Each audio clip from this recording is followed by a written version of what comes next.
Greetings everyone and welcome to my YouTube channel. I'm your host Captain Rye, and today's YouTube video, in fact this week's 3 YouTube videos, are all about releasing that inner Kraken. That's right, it's a Kraken Unleashed week here on my YouTube channel. In our very first video, we have Air Cannon 6, and he is in a stock Leander. Now that name might sound familiar to you, and the reason it sounds so familiar is because Air Cannon is a subscriber and a user here on World of Warships and on my YouTube channel that I actually regularly div up with on Sundays when I do my live stream.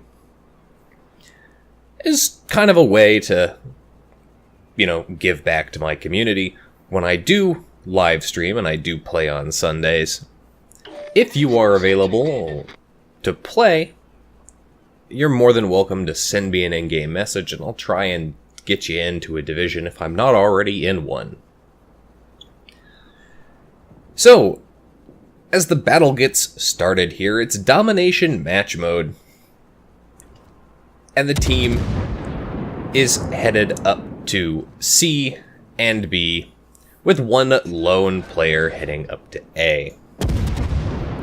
However, this battle isn't really going to focus so much on, well, honestly, any of the capping, because the battle itself just doesn't last very long.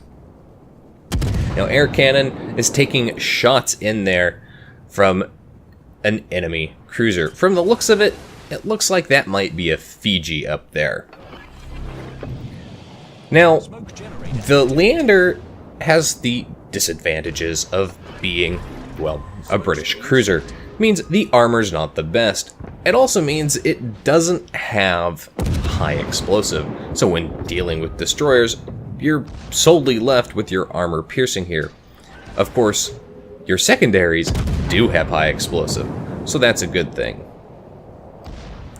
The Leander also has the disadvantage of having fairly slow rotating turrets. As I'm familiar with having the Perth, I know that those turrets can be a bit of a problem sometime. Friendly teammates managed to take out this destroyer before he's able to get torpedoes into the smokescreen, though I'm not entirely sure he was paying all that much attention to the smokescreen that was shooting him before. Enemy cruiser up there manages to torpedo their friendly destroyer, and fortunately for Air Cannon, those torpedoes ran out of steam well before they got to his smokescreen. He's pumping rounds into that enemy smokescreen, kind of blindly hoping to hit maybe whatever's sitting in there with any luck. And the cruiser has left. He's popped up there. Can he manage to hit him? That guy looks like he's healed up all of his HP. And the answer is pretty much no. This guy's going to pretty much run away here and make it very difficult to hit him. The other problem with the stock Leander, of course, is that range is just not very long. So you do have to use the stealth abilities of this ship to try and push up and get close enough.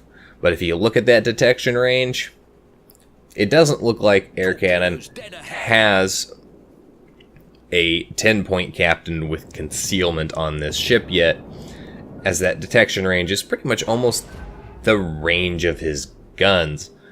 So pretty much anything he can shoot at is also going to be able to see him and shoot back at him.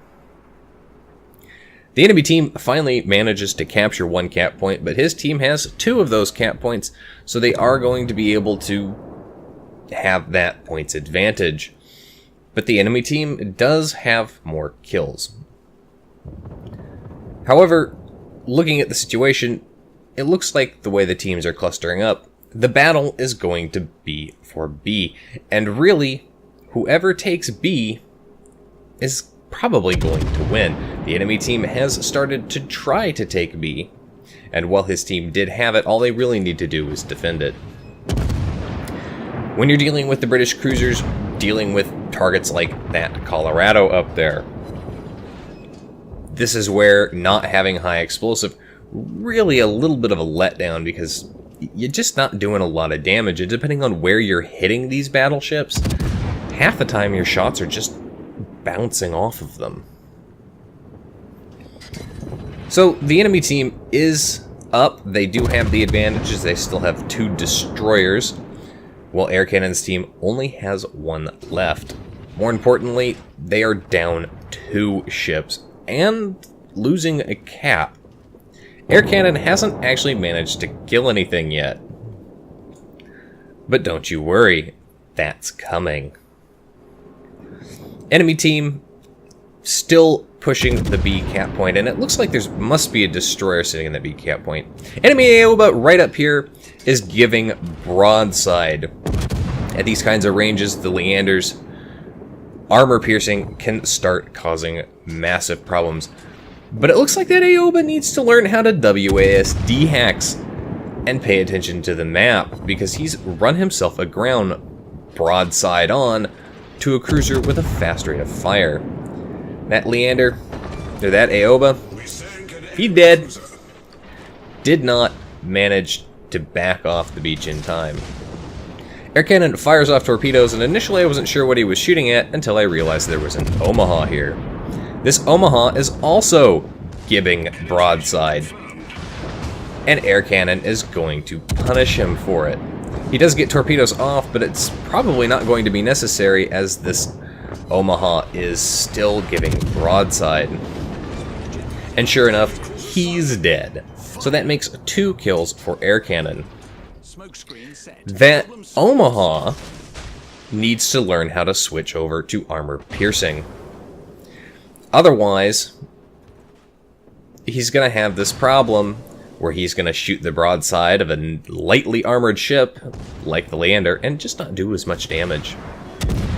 Fires off torpedoes at the enemy battleship in the distance there, manages to sink the battleship, who apparently did not pay attention to the smoke screen in front of him, and there is his 3rd kill. Now he's got a Minakaze to deal with. Minakaze, definitely a sneaky, underaged boat with torpedoes. And speaking of torpedoes, here they come.